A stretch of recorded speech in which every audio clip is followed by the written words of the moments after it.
Congressman, ito nga po, no, nakaabot na po sa inyo itong Supreme Court po na order para po pinagpapaliwanag po. Tama ba, parang similarly yung issue na hinihingi sa inyo ng Senate Impeachment Court dito po sa pagpapaliwanag sa mga unang impeachment complaint na inihain laban kay VP Sara? Well, basically, humihingi lamang po sila ng mga dokumento, mga impormasyon na under oath na patungkol po dun sa petition po na nakasampa po sa kanila. Kagaya po ng status ng unang tatlong complaint ng mga private citizen. So, yung mga exact date po kung kailan yung mga complaint na na-file ng mga private citizen. So, siguro yung aking kung paniniwala yung mga chronological of event at mga dokumento na relevant po para po sa kanilang pagdidesisyon. Opo. Congressman, yung pong mga hinihingi na yan ng mga petsa, ano po, doon sa paghahain ng impeachment, mga kasi apat nga po ito, yun hong mga bagay na yon hindi ba ho nakababahala sa punto ng mukhang may nasisilip? Sa akin po, wala naman po kung nakikitang kabahala.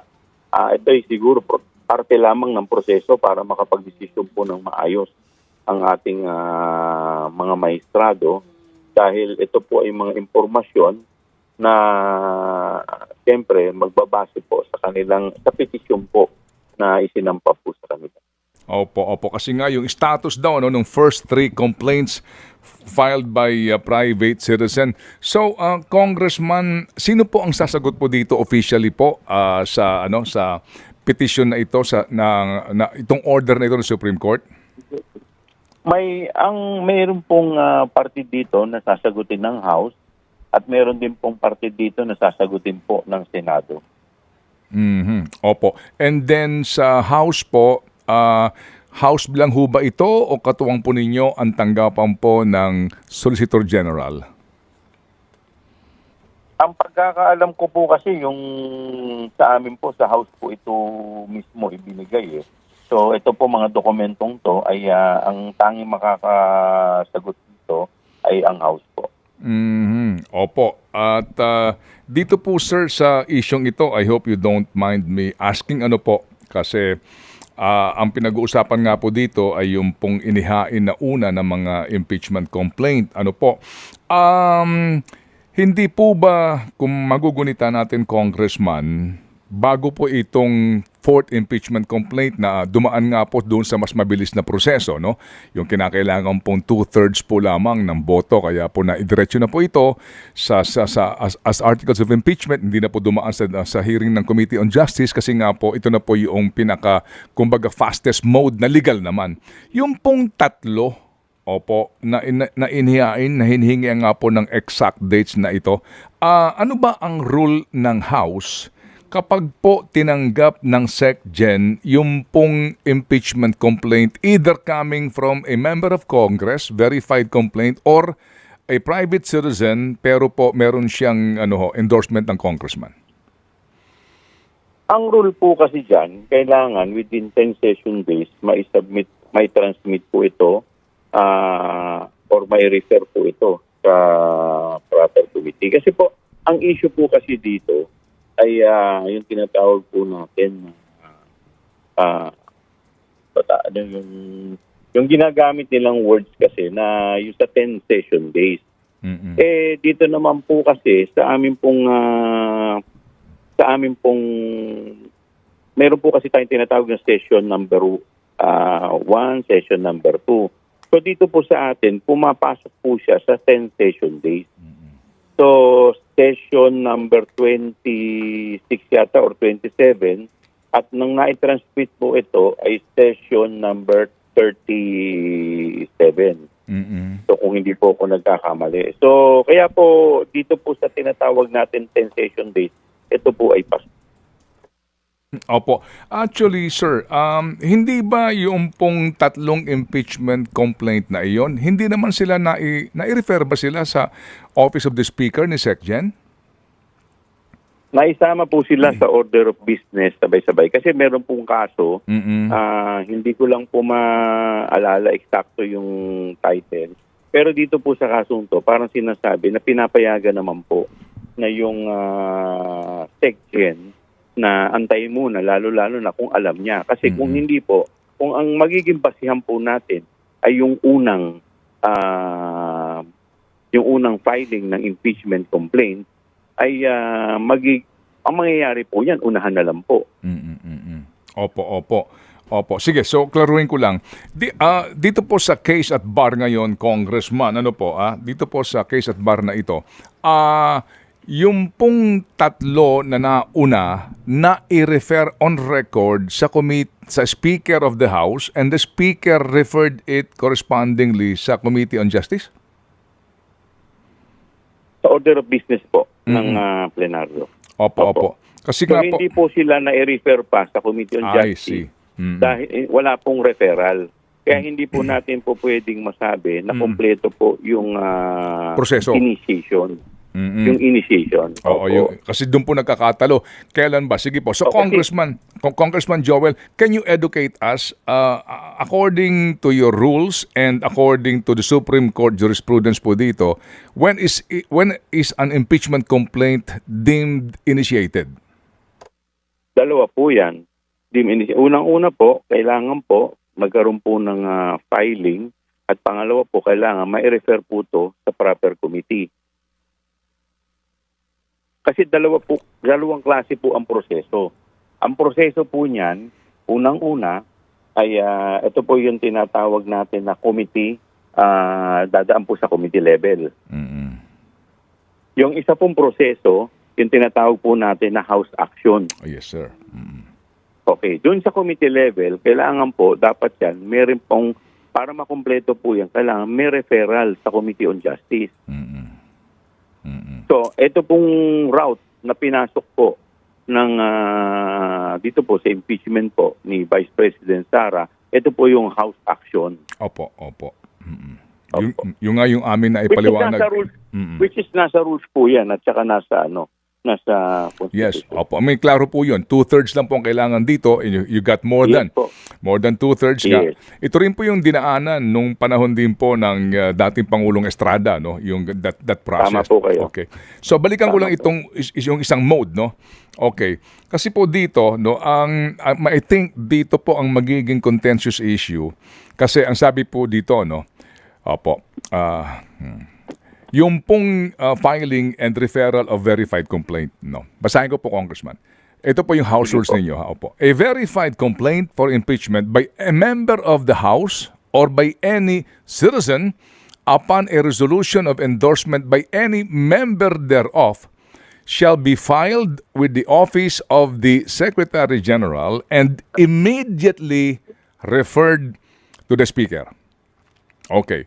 Tama So, po. yeah, opo. And then, an impeachment complaint is verified by an affidavit that the complainant has read the complaint and that the allegations therein are true and correct of his personal knowledge or based on authentic records. An impeachment complaint required to be verified which contains a verification based on information and belief or upon knowledge, information and belief or lacks a proper verification shall be treated as an unsigned impeachment complaint. Yan po, klaro yan, ha? The Speaker shall have it included in the order of business within 10 session days from receipt and shall then Tama be po. referred to the Committee on Justice within 3 session days. Okay, so klaro po ito, no? So klaro po ito, sabi nga ninyo, nagbilang kayo, mukha naman pong hindi siya sumakto doon po sa tama sa bilang ng Pasok po siya doon sa 10 session day. Opo, pasok sa 10 session days pero hindi na i-refer sa Committee on Justice, tama? Tama po. Okay, sige. So ito ngayon tanong, mukhang dito po yata ang yung bakit daw inupuan ng SecGen yung mga complaints at hindi siya forthwith, kung baka gagamitin ko, Congressman, bakit hindi immediately referred to the Speaker upon receipt of the complaint? Meron po kasing kaso, yung nga po yung binabanggit ko po sa inyo kanina, hindi ko lang maalala yung kaso no na title kung saan sinasabi po dito na yung SecGen hindi naman kailangan pag final po sa kanya kailangan automatic ibigay niya. Dahil lalo pat po kung alam po niya na may mga susunod pang mga complaint na isasubmit. Dahil kung ganun po ang mangyayari po niyan, kada bigay na lang po niya, kada may magpa-file na lang po, tanggap na lang po siya, ibibigay niya, doon na, kung yun po ang magiging basihan natin ng 1-year ban rule, di pa unahan na lang po yan. Opo. So, dito po kasi, ang sinasabi naman po dito, wala naman pong bilang. Bagamat ang sinasabi po dito, ang bilang ng binabanggit lamang dito ay yung 10 session days. Opo. So, yun po. So kumbaga po, Congressman, kinaklaro po ninyo na yung SecGen, nung tinanggap niya itong mga paunang complaints na ito, hindi niya muna ito inaksyonan hango din sa kanyang kapangyarihan bilang SecGen sa panahon na iyon? Well, yung SecGen po siguro makakasagot po niyan, but I can only assume na dahil may mga, noong time na yun, may nag-file po ng una, may mga nagsalita na po na may magpa-file din Kaya, kumbaga, may mga, kung ang gagawin po niya, so, ang inassume ko, ginather niya muna lahat. In fact, meron pa yatang isang nagsalita na magpa-file pero hindi na umabot. Opo. Opo. Kasi kaya ho namin ito kinaklaro lang nga kasi alam niyo baka ito yung maging cause of delay nitong trial, di ba? Kapag sinabi ng Senado, hintayin muna natin ma-resolve yan ng Supreme Court bilang paggalang sa kanila. So, Congressman, paano po natin to dapat intindihin, no? itong word na ito? Kasi kung doon sa Senado, yung forthwith, ang kahulugan nila, kung kailan ko lang gusto. Ang forthwith po, depende, no? Ito po, ulitin ko lang, a verified complaint for impeachment by a member of the House or by any citizen upon a resolution of endorsement by any member thereof shall be filed. Yung gusto magreklamo, with the office of the Secretary General and immediately referred to the Speaker. Yung immediately referred to the Speaker, hindi po forthwith yon, Congressman? Well, pwede po nating sabihin forthwith, pero siyempre po, kung may mga nagsabi nga po sa kanila na maghahabol din, na magpa-file din. So, ito naman po ay as long as hindi ka lumalabag doon sa 10 session days. Opo. So, ang bottom line pa rin dito, Congressman, hindi yung actual na aksyon ng SecGen upon receipt. Kasi sabi nga ninyo, ang logic dyan, kung ganyan, kung ako yung impeachable official, kaibigan ko, file ka sa akin ng impeachment, kahit na walang basihan. Para on record, meron na akong 1-year ban, di ba? Ganun po lalabas doon. Ganun na lang po ang gagawin natin. Every 1 year, may magpapile para magamit yung 1-year ban. Opo. So nangangahulugan, Congressman Joel, ito magiging depensa nyo sa Senado, sa Supreme Court dito kung sakasakali sa inyong pagsagot dito sa inyong, kasi baka doon kayo tumbukin yung bakit kasi inupuan niya ng SecGen, hindi ka agad hihain sa Office of the Speaker para sa kanyang kaukulang referral? Maliwanag naman po kasi yung nasa rules Ang batayan po ang sukatan po ng araw ay yung 10 session days So, wala naman dapat yung una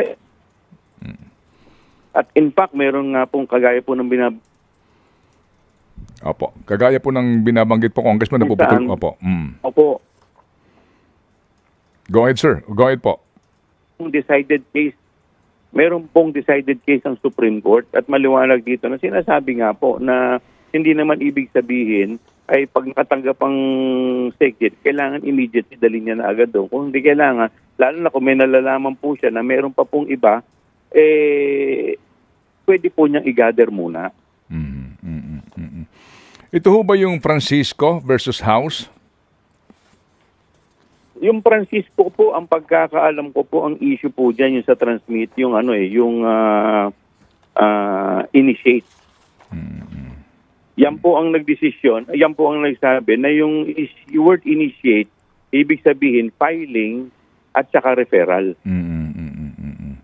So makikita po ninyo yan, nandiyan dyan po yung Francisco, sinide po yan dun sa rules. Nasa footnote po yan sa baba. Opo. Ito nga din po nga kasi yung pinanggagalingan nga kasi sa kasong ito ni David may pangalawang impeachment complaint. No, ho. Ito ho yun Ito yung pinagmulan po ng kasong ito tungkol dun sa Judicial Development Fund during that time. Anyway, sige po. So Congressman Joel, kumusta po kayo sa prosecution team? Kayo ba'y meron na hubang mga karampatang mga ebidensya na nakakalap ngayon para po sa kung sakasakali matuloy na nga po ang trial? Tuloy-tuloy pa rin po yung aming paghahanda at yung mga ebidensya naman po, nandiyan lang lamang po. Basta't kami po ay nandito at inaantay po namin na patuloy na po ito dahil maliwanag naman po sabi sa ating salitang batas na once ang articles of impeachment ay maitransmit na po sa Senado, ang dapat po ay mag-proceed po ang trial.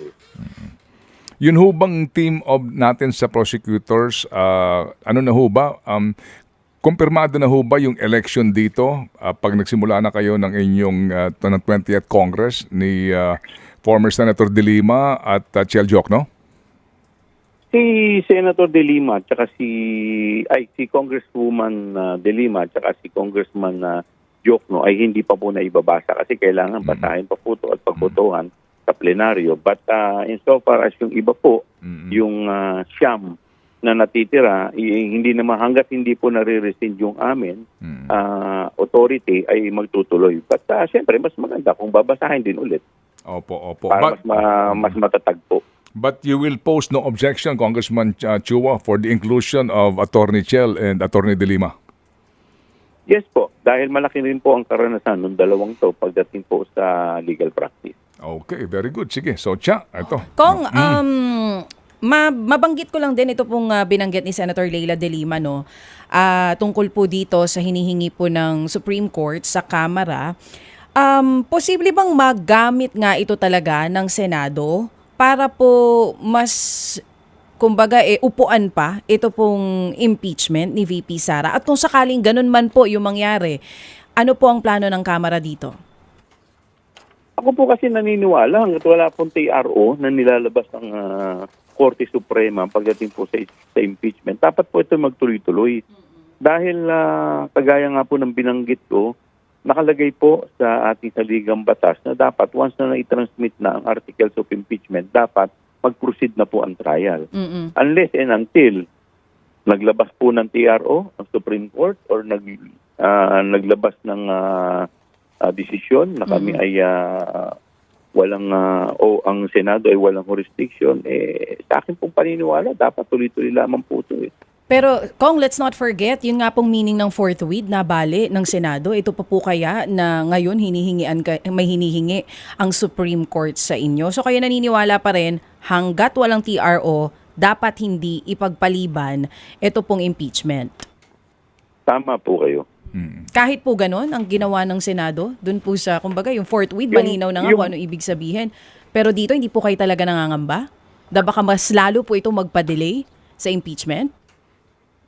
Alam po ninyo, ang taong bayan naman, nakikita naman Kaya nga po, napakalaki po ng papel po ng kagaya po ninyo na ito ay mapakita sa taong bayan. Kasi po, sa amin pong paniniwala, ito po ay constitutional mandate namin pare-parehas. Now, with all due respect, ating mga senador, senator judges, siyempre kami naman po, ginagalang din po namin sila. Pero sana po, ay sundin lamang po natin kung ano po ang nasa saligang batas. Oo. Kung last na lang po na tanong, sa Senado, maugong po yung pangalan ni Senator Tito Soto at Senate President Cheese Escudero ngayon na posible pong maglaban dito sa Senate Presidency. Diyan po ba sa House, solido pa rin po ang suporta ng mga congressmen natin kay House Speaker Martin Romualdez? Opo. Dito po sa House, solid pa rin po ang suporta kay House Speaker Romualdez. Walang pagbabago po dun sa nauna ng balita. wala pong pagbabago. Oh, ba't gusto mo magbago? Hindi, tinatanong ko Ikaw talaga. kasi alam mo na hindi pa cast on stone yan hanggat di nagbubukas yung 20th Congress, Ikaw hindi talaga. ba? Oo. Napangiti mo si Congressman Chua. Congressman, salamat. Salamat Congressman sa inyo pong panahon at kami po aantabay nga dito kasi ito ho'y issue na napaka-importante. Salamat po Congressman Joel. Mabuhay po kayo.